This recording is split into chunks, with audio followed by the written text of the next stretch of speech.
One of the first things a family faces after a loved one moves into senior living or passes away is a full house and a wave of overwhelm. Closets, garages, drawers filled with decades of personal belongings, and the big questions hit fast. What do we keep? What's valuable? What's just stuff? And what do we do with it all so that we can actually get the property sold? In this video, I'll walk you through how we help families and fiduciaries sort through the emotional and practical layers of estate cleanouts, how to identify what's truly worth appraising and what might just be sentimental, and how to put together a smart, efficient plan that meets your legal obligations to the estate while reducing stress and time. If we haven't met, hi, I'm Andrew Vries. I help professional and family fiduciaries sell probate and trust real estate in the San Francisco Bay Area with less stress, less liability, and for more money. I've closed over 900 of these transactions, and this channel is here to help you avoid costly mistakes. If this information is relevant to you, consider subscribing below. So let's dive into our guide to estate and trust cleanouts. Step number 1, always consult what the will or trust actually says. Before anything else, the very first question you should ask when it comes to personal property is, what does the will or trust say about the personal property and other assets? This is essential. I always recommend that fiduciaries do a thorough review of the trust or will, and if anything is unclear, especially when it comes to who gets what, it's wise to consult your attorney. And in some cases, you may need to even petition the court for guidance. Once you're clear on the instructions, it's time to start assembling a formal list of assets and their estimated values. This is called an inventory and appraisal, and it's the foundation of everything that follows. Step number 2 is marshaling the assets. Marshaling the assets simply means identifying, locating, and assessing everything the estate or trust owns from a financial and sometimes emotional perspective. Assets can include real estate, stocks and bonds, furniture and household items, art, jewelry, and vehicles, and digital assets, plus a whole lot more. Now here's something most people don't expect. Most households don't actually contain highly valuable items. Many collectibles that have once held value have dropped in recent years as taste and trends have shifted between generations. The COVID pandemic also played a big role here. People purged their homes, reorganized, and began buying inexpensive furniture and household goods online from places like IKEA and Wayfair. That shift changed the whole landscape. Many charities today won't even pick up a lot of used items given to donation because of the low resale value,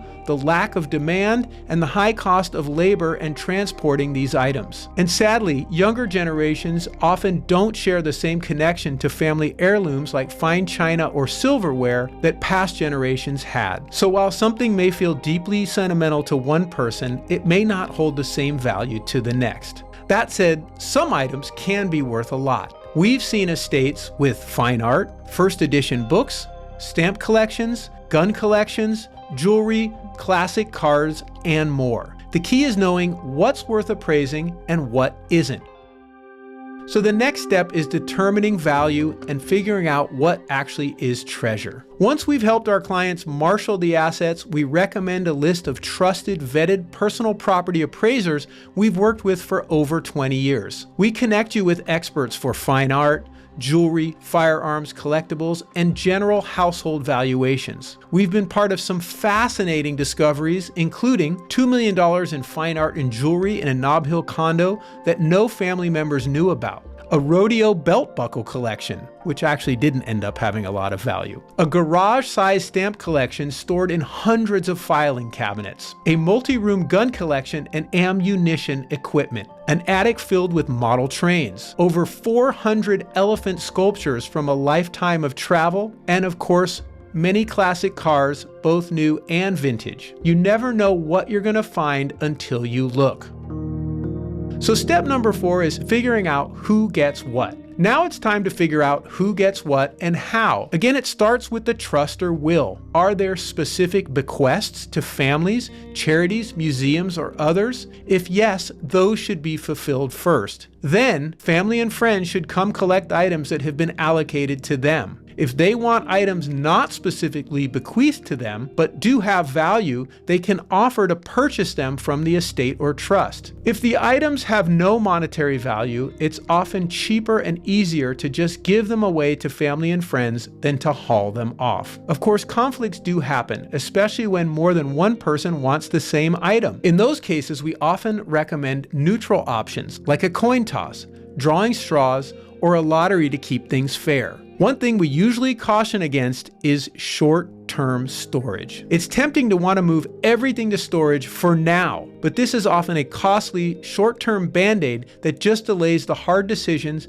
and creates more work later. However, there are exceptions. If sentimental value or timing is an issue, or heirs just can't agree, temporary storage may be necessary to allow the home sale to proceed, as the home is often the most valuable asset in the estate or trust.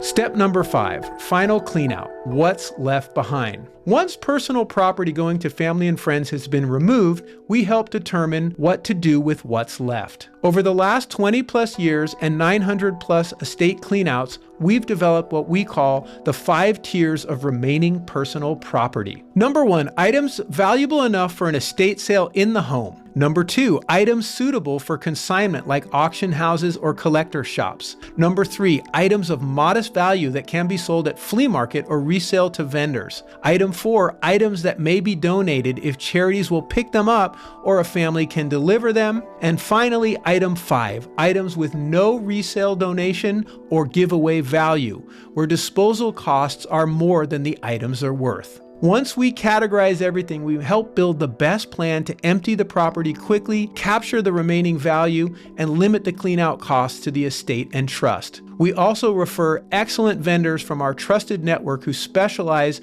in each of these 5 tiers, coordinate the logistics, and ensure everything runs smoothly, on time, and on budget. Being in charge of an estate or trust property full of a lifetime's worth of belongings can be overwhelming, but you don't have to do it alone. If you have questions about your estate or trust property and aren't sure where to begin, give us a call today. We're here to help, and we'll see you in the next video.